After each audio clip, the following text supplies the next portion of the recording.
Hey everyone, this is Devin Francis, also known as Leonard Meltzner, And this is Victoria Francis, also known as Echo.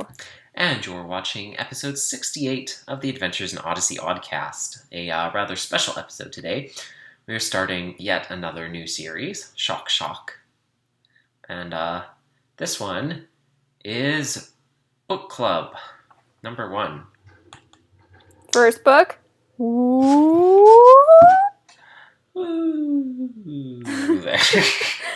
I want to say that we didn't practice that, but we did because we're dorks. Not really. We didn't intend on actually doing that video. Yes, we are going to be talking about... I did. Oh, well, I wasn't aware of that. We are going to be talking about Adventures in Oddity, which is the book by Katie Leigh and Will Ryan. And they wrote this not too long ago, just a little bit earlier this year, and released it. In the back of So basically just looking at, their time on the show and before the show and independently and together. So let's start off just quickly running over the in and outs of the book, word-wise and content-wise. I want to talk about the format. I called dibs on that. Well, I'll get there, but first, let's, just take a little look at the front. So we have Adventures in Oddity by Will Ryan and Katie Leigh. A rather old picture. Do the front, I'll do the back. Rather old picture of them. A decades-long odyssey with 2 stars of America's longest-running dramatic radio series. Forward by Phil Waller, co-creator of Adventures in Odyssey. And here, I'll hold up the back if you read the back. Okay. So we have some pictures by Will. So we have Connie and Eugene. So Adventures in Odyssey, an invaluable companion piece for every fan of Adventures in Odyssey, written by the actors behind 2 of the show's most beloved characters, Katie Leigh and Will Ryan. Their voices have been heard in some of the most popular movies ever released. Disney's The Little Mermaid, Indiana Jones and the Temple of Doom, I can't talk, An American Tail, along with many of the most popular animated television series of recent decades, including Disney's Gummy Bears, Muppet Babies, I can't talk, Welcome to Pooh Corner, DuckTales, and a few hundred others. Yet, beknownst to many film goers and animation fans, Will and Katie also shared decades-long radio careers as stars of the long-running family series Adventures in Odyssey, heard on over 2,400 radio stations in North America and throughout the world. Adventures in Odyssey is a peek behind the microphone celebration of Will and Katie's work together on that series and beyond. 30 years in the making! Ooh, wrong way. And then Oxford University Press, where the ink hits the page, ellipses, every time. Yes, and it is Adventures in Oddity, not Odyssey, as Victoria said a couple times during the meeting. But yeah, I was reading fast.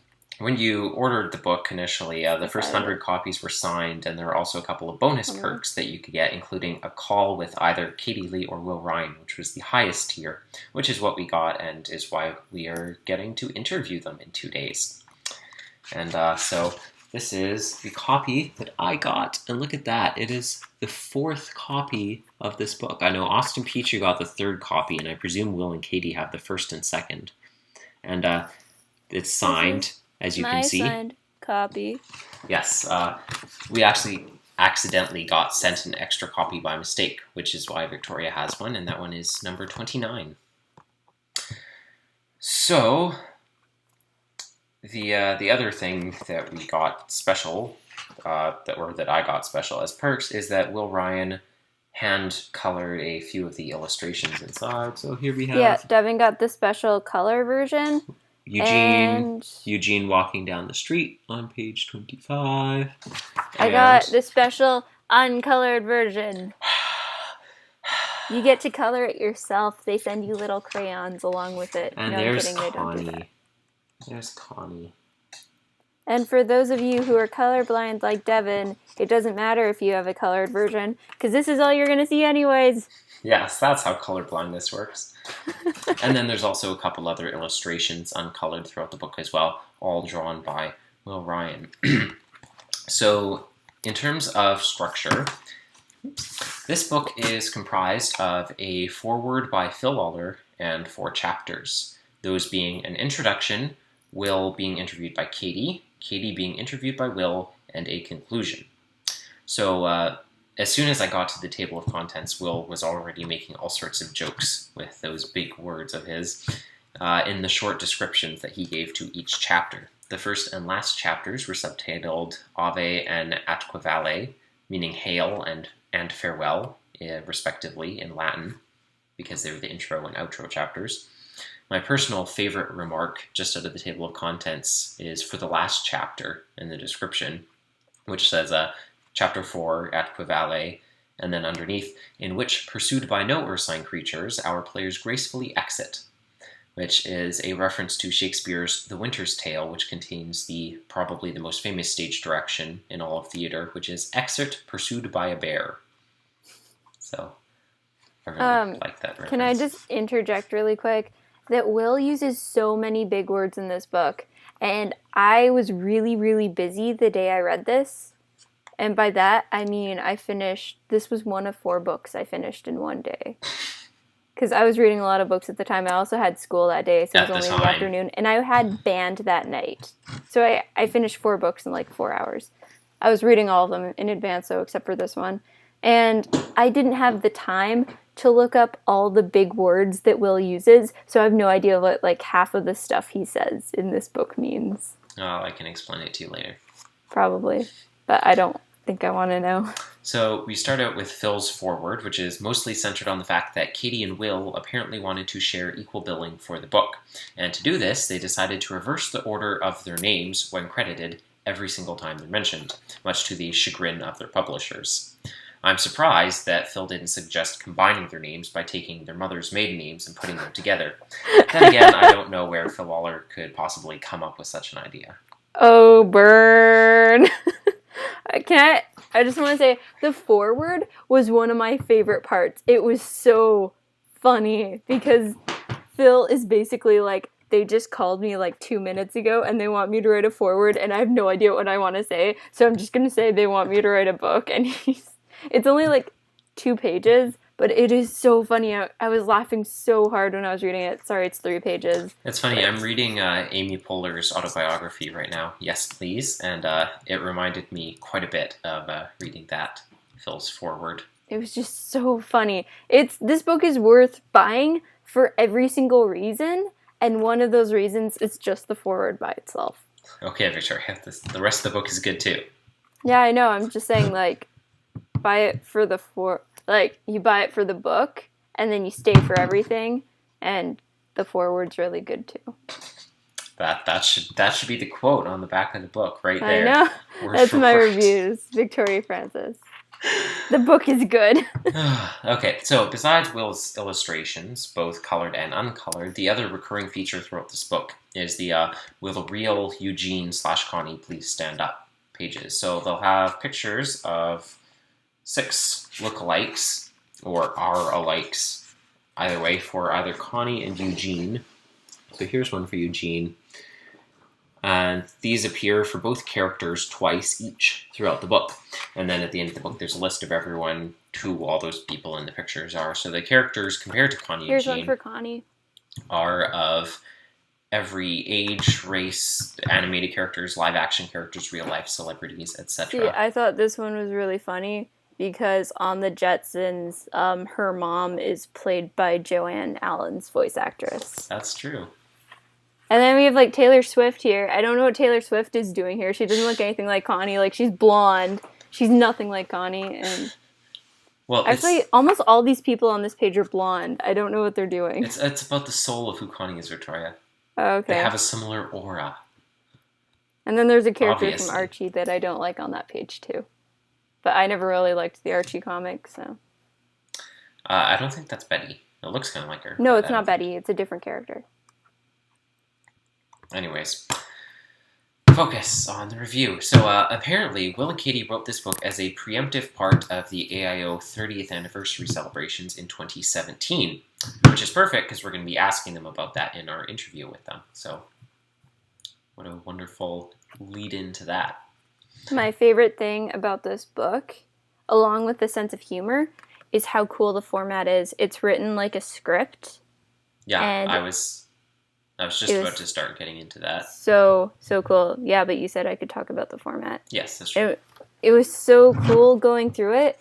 It's a really, really quick read. It looks like it's longer than it actually is, but because of the format, you can read it really fast. I read this in like 40 minutes, so it was really good. The thing that struck me almost immediately as I was reading it is that given this very given the fact that it's written in dialogue format, and it's this very like vocal style in character nature for all of the writing, and the fact that Will and Katie are already accomplished voice actors, I'm really curious if there's any chance of an audiobook for this. Oh, because that would work really well, because it's already written as a dialogue, as a script between the two of them, and they're both voice actors. They're certainly capable of doing it. So I added a question about that to the interview list as soon as I thought of that, because that would work very well.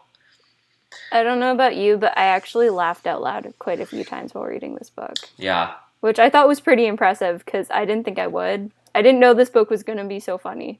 While we were still in the intro chapter, Will and Katie already became quite self-referential as they started to discuss to each other the idea of doing the book in a dialogue, like a radio script, and then they have a whole bunch of fourth wall jokes like that. So yeah, this type of metafictional humor that they deliver concerning their writing format, as they go through that format at the same time, it actually was surprisingly reminiscent of Homestuck for me, I thought.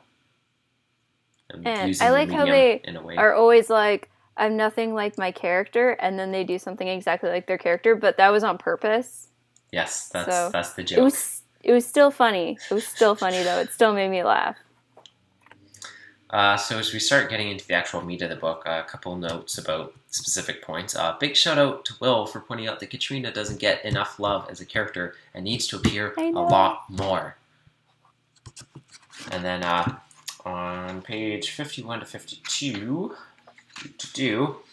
Will, while he's talking about Eugene and Katrina's marriage as it pertains to the desires of the audience and what they want out of the show, he starts talking about, what other things the audience might want. I really like that. I said, and I quote, "After some recent episodes with Audrey Wasilewski, that is, I realized there could be a Rob and Laura Petrie dynamic to their scenes, which could be fun.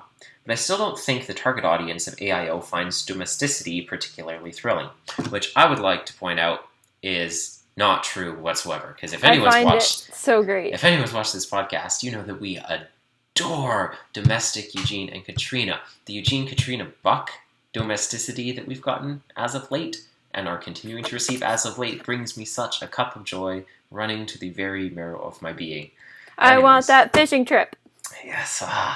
Back to the quote. But I still don't think the target audience of AIO finds Domesticity particularly thrilling. Look at all the characters on the series who've turned out, after a few episodes, or a few years of episodes, to be undercover spies. This Mitch character, whom I've only encountered in the series but once, is suddenly a spy, and so is his wife. After several years as a regular character on the series, Jason Whittaker was revealed to be an international spy, and then, incredibly, so was Whit. And so was Lucy Cunningham Schultz. No, wait, that last one hasn't happened yet. Should I put a spoiler alert here? It's kind of a weird epidemic, like the episode wherein everybody, Paul, Walker, Katie, the dog, etc., turns out to be high school class valedictorian. I think he just called Bernard a dog. Yes. One of them. Jerry, Jason, one of them. Katrina. Was Tom? Tom wasn't in the episode. Well, he was, but he wasn't in that scene. Anyways. I love learning about Will and Katie's lives growing up, because they do talk about that a bit. And I think one of my favorite parts was when Will was talking about, going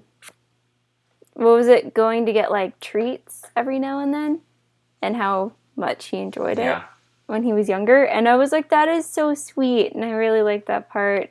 And this book is... See, as you can see really in the back, good. Victoria, that's not a character from an Archie comic.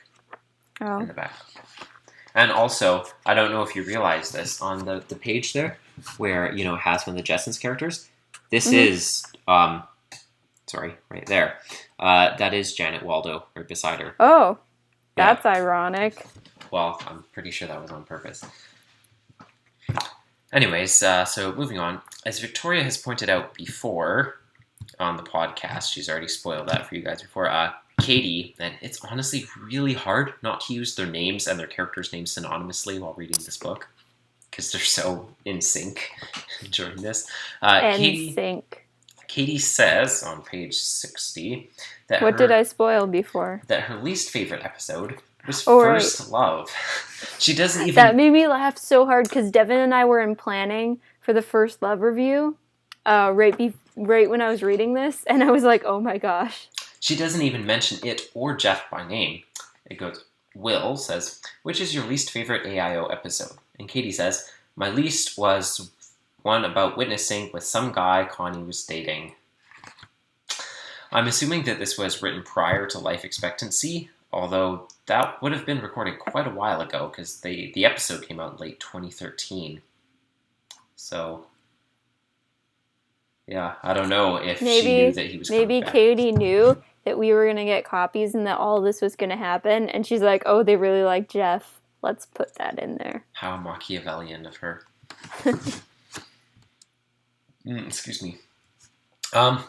Reading further, I really have to wonder what kind of world we're living in where Katie Leigh and Will Ryan can be strolling through the streets of New York and bump into Phil Proctor.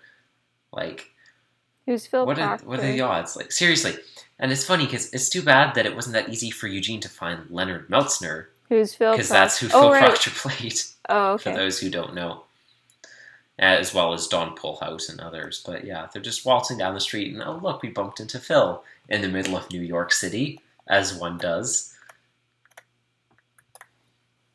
I want to bump into voice actors in the middle of the city. That would be great. Yeah.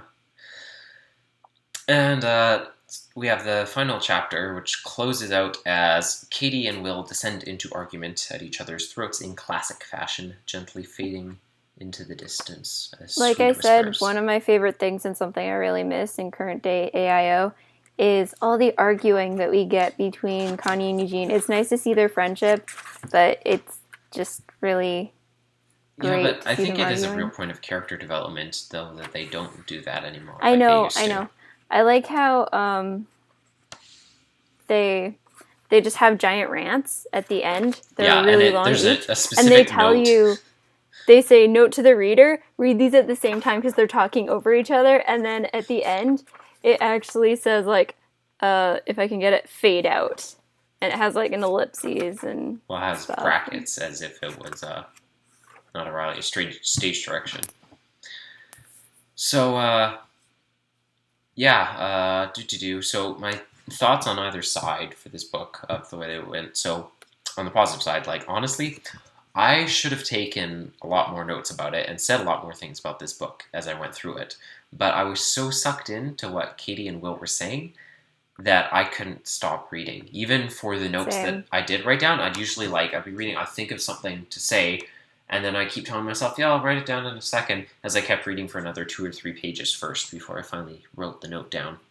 And I feel like that really says a lot about this book. The dialogue style that they chose to use for it, writing it out like a radio script, was very engaging, and you could really, really connect with it because, like, you could tell it was Connie and Eugene speaking, and they made it very much so in the writing.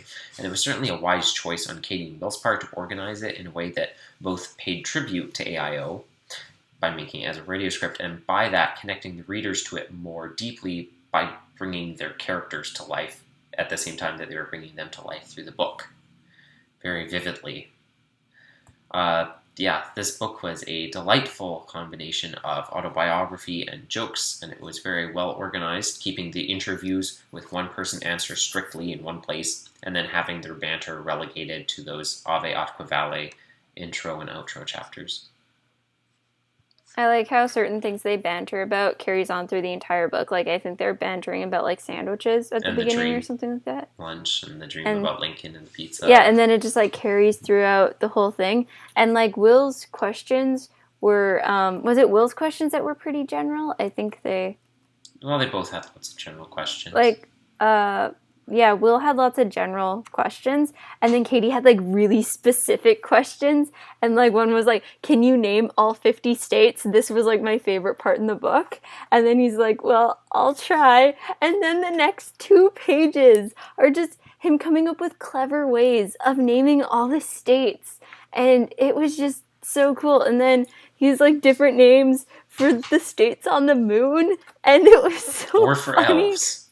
And oh yeah, or possibly for elves. And it was one of the funniest things I've ever read. It took up 3 pages. It probably took me about 15 minutes to read these 3 pages. Like, I probably devoted most of the time I spent reading this book to these 3 pages. Yes, but it was worth it. I'd just like to read this list for posterity to everyone who wanted to go through every letter in the alphabet. He's actually missing K, which is why he replaced it with the A-E squished together letter. So Will's names for new lunar states, or possibly for elves: Abadabadibaduba, Bologna, Cavitanium, Dunderkopfeld, Ephelgia, Whippy, Garglonium, Hulapulaland, Eagledip, Jubbledkey, La La La La La, Monkey Shinolium, Nu, Oopsland, Pickleplex, Queasy, Razzle Frazzle, Sud Eagledip, Thurbill, Ulamado, Papidia, West Eagledip,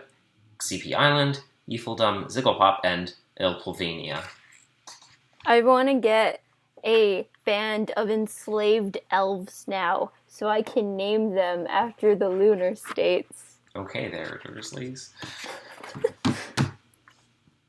Alright, so those were the good points on the book there. I think that the obvious downside here is the length of the book. The book's only 89 pages long, and due to the snappy dialogue style format for a fair portion of it, the real length is even shorter than that would suggest. Like Victoria said, it only took her 40 minutes to read it, and I took not much longer because I was taking notes throughout it. It would certainly be nice to get more content from them, so I guess it's a good thing we're going to be talking to them in 2 days. Overall, that's really the only negative thing I can say. I think that's a good sign, though, even for negative things, because if your complaint is that it's too short, then that just means you enjoyed it so much that you want more. So that's a good sign. Touche. Everyone go out and buy this book. That's like a job interview weakness there, where it's like actually a good thing. Yeah. It also would have been nice to get a few more questions, I think, relating to their lives and work as actors, both separately and together.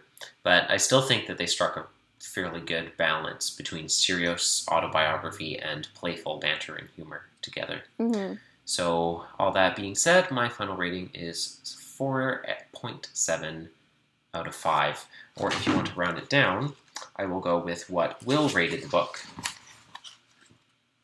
Right there.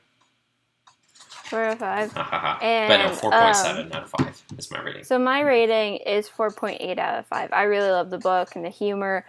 I've never seen a book in this format before, and I thought it was so cool to read, and I really enjoyed it. I flew through it, and I enjoyed it so much. And I don't really usually like autobiography kind of books, but this was really good. And if you look at Will's rating in my book, 29 out of 100. It didn't rate very well on Rotten Tomatoes, but I'm giving it 4.8 out of 5 nonetheless. Yes, so all this being said now, I think this makes us even much more excited than we already very much were to be able to interview Will and Katie on Friday this week, August 28th. It's going to be a great time. This video won't be out until after that, so there's no point in asking you to send questions because it'll already be over by the time that you watch this. Thank you to people who did send questions. Yes, thank you very much. So thank you to Will and Katie of the future. This has certainly given us more questions to ask them. We both immensely enjoyed this book and recommend it to all of you. Go out and buy it right now. Obviously, buy it right now. Pause the video. Go. Yes, obviously there is a link for where to buy the book down in the description, of course, so you can go down, do that right now, and then come back. Down, up, high. There we go. So, all that being said, I don't think Victoria knows what we're doing next time. I usually don't. We are going to be doing a review of Pinocchio, The Tale of a Foolish Puppet, Part 1. I didn't know that. Part 1. And we haven't picked another episode for the review So it'll be yet. a surprise. It will be a surprise, I guess. Surprise episode. Surprise for us. I was going to pick one fast, you. but yeah. What's going to be next? Nobody knows. So Nobody until knows. then, thank you for joining us on our side of the YouTube. This has been Devin Francis, also known as Leonard Meltzner. And this has been Victoria. And this has been a very good book.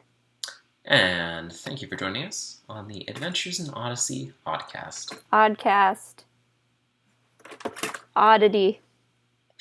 The Adventures in Oddity Odd. The Adventures in Odyssey. Oddity. I can't talk. Goodbye. Bye.